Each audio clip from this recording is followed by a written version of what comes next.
Hey everyone, this is George Couros. Welcome back to another episode of the Innovator's Mindset podcast, a solo episode. And I'm going to revisit probably one of my most popular blog posts ever. And I wanted to share it with you today because it's the beginning of the school year for many people, and it's just an appropriate time. And although this blog post is titled 5 Questions to Ask Your Students to Start the School Year, you can ask these questions any point of the year to really have a research activity about the people that you serve. And somebody commented to me once that it was really powerful. I can't remember who shared it with me, but you don't have to limit this to your students. You could do this with your staff as well. And how do you take the information that I share in these questions and leverage it in a way to really kind of bring out the best in the people that you serve? That's the focus of this.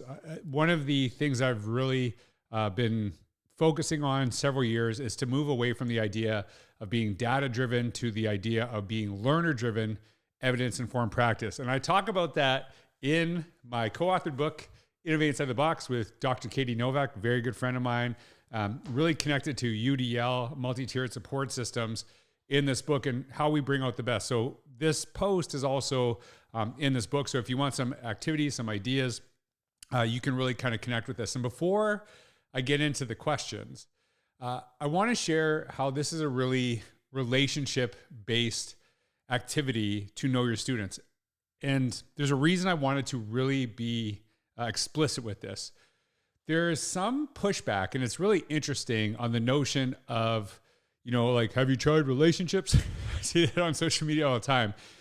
And that it's some kind of end all fix all. And I can understand why people get frustrated with this. The thing with words is they become buzzwords when they're shared without thought.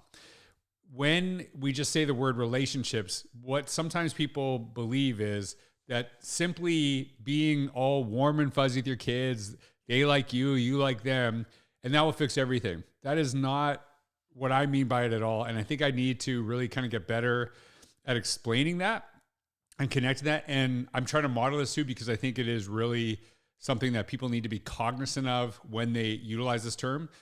Relationships aren't about that warm, fuzzy thing. It's really about, do you know the people that you serve? Do you leverage their passions, their strengths, and even sometimes really kind of recognize maybe sometimes their weaknesses, sometimes the areas that they hate, to bring out the best in them? There is probably my favorite TED Talk of all time is Rita Pearson. And she says something a little bit controversial in the talk. She said, kids don't learn from people they don't like. And people get really mad about this.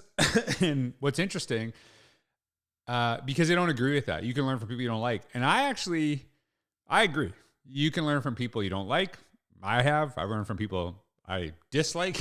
So I don't think that's the comment in what Rita Pearson is sharing. The thing that I take away from that TED Talk and that statement is that we can go so much further when the person pushing you, they got your back. That's what I really take away from it. It's not about that, like I said, that warm fuzzy. So I'll give you an example of this in just context of, like, with my colleagues. So I remember my assistant principal, when I was a principal, she was absolutely incredible. This is something I knew about her, though. She hated public recognition. She loved doing stuff behind the scenes. She loved just really pushing. She was absolutely incredible. But she would become extremely embarrassed if you gave her public acknowledgement. She didn't mind it in private, but to say that in front of other people, she absolutely hated it. Me, on the other hand, I like it. I do appreciate when people praise me in public. It's something that I don't know if it drives me, but I definitely appreciate it. And it's funny because I appreciate it, but I'm like, stop it. I'm like, keep going. Right. And so it's actually, when we paint people that they're all exactly the same, that we have these preconceived notions of what they are, that is actually the opposite of building relationships. It is actually understanding what drives them, what connects with them. And that's something that I always think about in that example is some of your students don't want the public recognition. Some of them do. Some of them are very talkative and they want the connection. Some of them just give me the information, and knowing that about them is really, when I talk about the importance of relationships, that's where it is. It's like, who do we know the people we serve? So when I share these questions, as I said, this is based on a research activity. And you can, like I said, I'll go really in depth. Innovate Inside the Box, I'll link the book down below. I promise you it is a really powerful book. Share some really powerful teaching strategies, and this is one of them. So the 5 questions are these, and I'll talk a little bit about each one. The first one, what are the qualities that you look for in a teacher?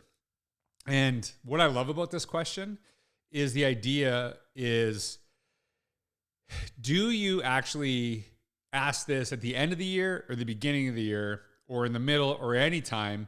And what do you do with that information? A lot of times early in my career, I would do these surveys at the end of the school year about, what did you like about this year? What was beneficial, about my teaching. And the thing that I always think about was that all that input that the students gave me, if I did something about it, the next year didn't really matter to the kids that I was working with. To ask this kind of consistently throughout the year and actually really leverage this is something that is really important to me. The second one, what are you passionate about? If you would ask me this question, basically grade 6 and on, I would have probably talked about basketball, basically basketball, everything. Not one time in my education career did I actually ever read a basketball book in school. I read Sports Illustrated all the time. That was something I was really connected with. And I'll give you a little something that I always think about. The biggest influence in my writing as a child was a gentleman named Rick Riley. Rick Riley wrote the back page article in Sports Illustrated. It was basically a 1-pager, and it was a very emotional, story-driven sports story. So it wasn't just sports, it was like human connection. And I loved him. And you can actually see a lot of his influence. I try to a very, not even close extent, try to emulate some of the stuff that I learned from his writing, but in an education context. How do I use that emotional connection in the way that I write for education? The reason I bring this up is because Sports Illustrated, I used to rush to get that magazine each month or each week that it came out, but I was never allowed to bring it to class because it wasn't seen as real reading because it was a magazine. And at the time, like you think about that, do we see, websites as real reading, blogs as real reading? If there's words on a page, whether it's digital or paper, it's reading. And I think that's something that we have to really be thoughtful of. So are we tapping into this? And, working with early years teachers, they will say this over and over again. Kids will read at higher levels if they're actually interested in what they're reading about. So you learn this about me, get this kid basketball books, it's going to extend them. We have a lot of kids who walk out of school, they can read, they just don't want to ever again. And that's something that we want to really connect with. The third question, what is one big question you have for this year? This kind of goes into the Ewan McIntosh idea of being problem finders, not, hey, here's this problem, we want you to find a solution.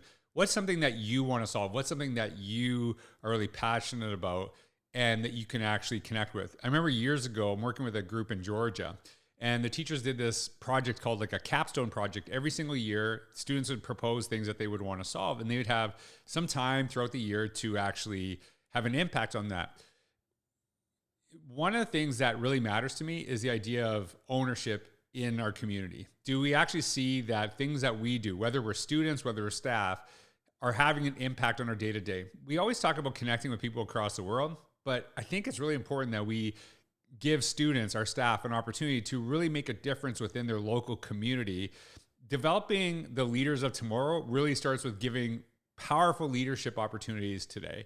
That's the best way you can ensure leadership. And do you see that when I show up, that my contributions are really important to the work that we do? And that's why why asking what is one big question you have for this year and giving kids an opportunity to solve it and understanding that's something that drives them, is that something you can actually leverage? The fourth question, what are your strengths and how can we utilize them? So when you think about these questions, how do you tap into the passions and strengths? This is kind of interesting. I didn't start podcasting until 2020. I love talking. This is not something that I've ever had an issue with. I love talking. I'm an ambivert. I get exhausted talking to people too much, but I can, and I like to kind of be myself. But having conversations is not something I've ever struggled with. I'm very comfortable with that.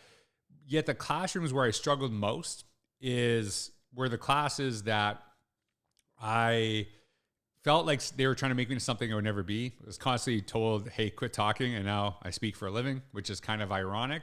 So how do you actually develop these strengths? And if you look at Tom Rastoff on Strengths Finders, that the more you tap into a person's strengths, the more likely their weaknesses actually develop and they feel fulfillment in the work that we do.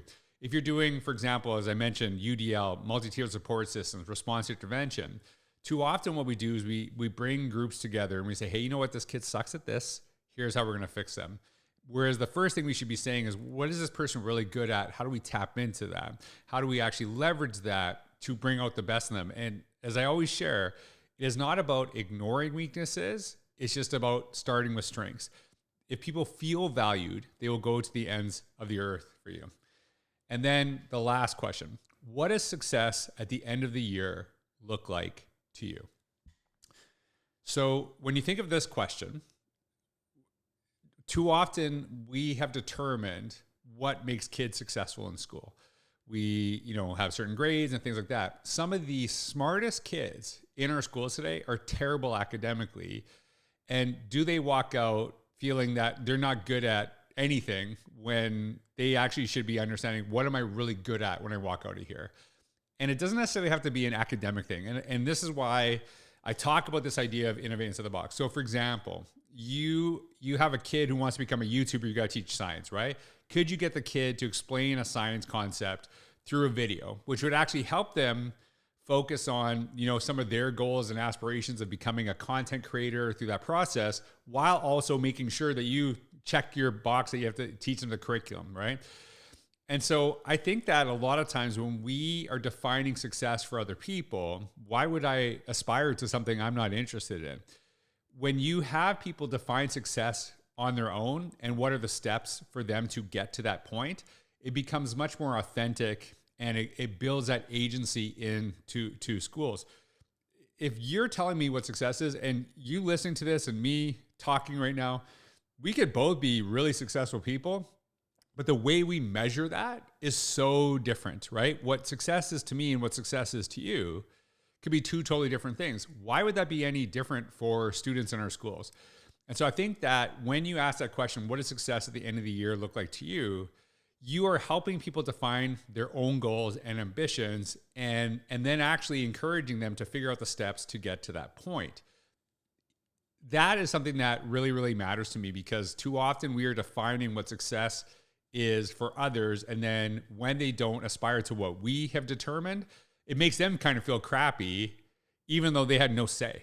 And I think that is a really important question. So I share these questions with you, and I encourage you to use them as however you like, to alter them, to add to them, to subtract from them, but also just think about, how could I use this in the classroom to really understand and build that rapport and the relationship, and how I can tap into it. It's not that, like I said, it's not that warm fuzzy.